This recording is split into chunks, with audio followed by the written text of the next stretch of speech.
नमस्ते दोस्तों, रहस्यमय उड़ीसा यूट्यूब चैनल पर आप सभी को स्वागत करते हैं और पावन श्री हरि कथा मंदाकिनी के और एक अध्याय में आप सभी को प्रणाम करते हैं।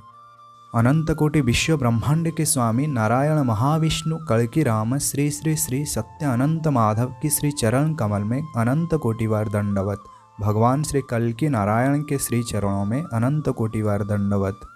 तो दोस्तों, आज का विषय अत्यंत महत्वपूर्ण होने वाला है और इसे पूरा सुनने के लिए आप हमारे साथ वीडियो के अंत तक जुड़े रहिए।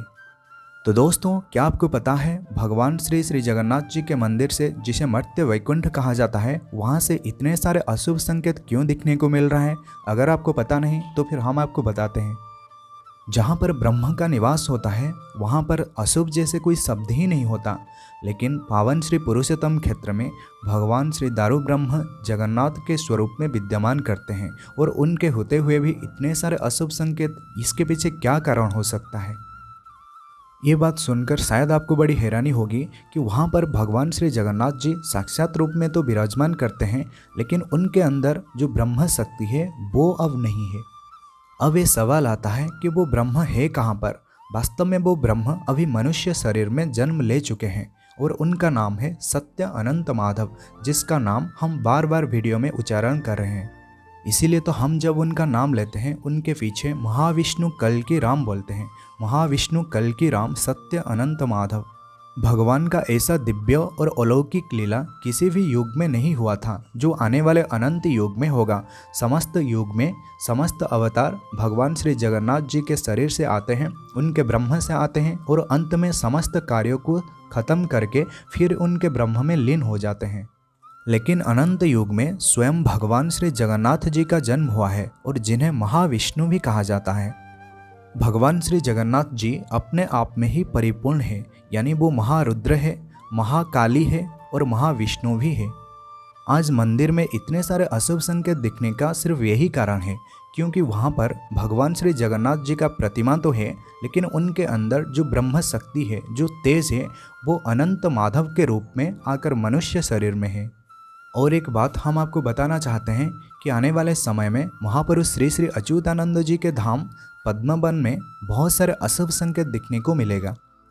इसी साल रामनवमी के दिन वहाँ पर एक बहुत बड़ा यज्ञ हुआ था और ठीक इसी दिन भगवान श्री अच्युत के तेज यानी ब्रह्म भगवान श्री जगन्नाथ जी के श्री चरणों में लीन हो चुका है। जिसी तरह आज भगवान श्री जगन्नाथ जी के मंदिर पर बहुत सारे अशुभ संकेत दिखने को मिल रहा है, ठीक उसी तरह आने वाले समय में महापुरुष श्री श्री अच्युतानंद जी के पीठ यानी पद्मवन के धाम पर भी बहुत सारे अशुभ संकेत दिखने को मिलेगा। ये समस्त ब्रह्मांड शक्ति से ही संचालित होता है। जब शक्ति ही काम नहीं करेगा तो फिर दुनिया का संतुलन कैसे रहेगा? शायद आप लोगों को एक इंसिडेंट पता होगा कि 2015 में जब भगवान श्री जगन्नाथ जी का नवकलेवर हुआ था तो उसी टाइम ब्रह्म विभ्राट हुआ था। आप जरा सोचिए, ब्रह्म में विभ्राट कैसे हो सकता है? भगवान श्री जगन्नाथ जी के अंदर जो ब्रह्म था उसका फोटो इंटरनेट में वायरल हुआ था। आप जरा सोचिए, क्या ऐसा कभी मुमकिन हो सकता है कि जो ब्रह्म परिपूर्ण है, अपने आप में ही परिपूर्ण है और वो शक्ति नहीं बल्कि महाशक्ति है, उसका फोटो कभी इंटरनेट में वायरल हो सकता है क्या? वास्तव में जो चीज़ वायरल हुआ था उसके अंदर ब्रह्म का तेज नहीं था, नहीं तो किसी में इतना हिम्मत नहीं कि ब्रह्म को इंटरनेट में वायरल कर सके। ये जो कुछ भी घटना हुआ था ये सब कुछ भगवान के इच्छा पर ही हुआ था और भगवान अपनी भक्तों को एक संकेत दे रहे थे कि देखो, मैं यहाँ अब नहीं हूँ, मैं इसी जगह को छोड़ चुका हूँ और किसी जगह में, किसी दूसरे जगह में मनुष्य शरीर में अवतरित हो चुका हूँ। तो दोस्तों, आज का वीडियो में बस इतना ही है। हमें लगा कि ये सभी चीज़ें ये आप लोगों तक पहुँचना चाहिए और आप चीज़ों को समझ सकें, आप सत्य को पहचानें। अगर आप लोगों के मन में कहीं भी कुछ डाउट है तो फिर आप कमेंट सेक्शन में अवश्य पूछिए।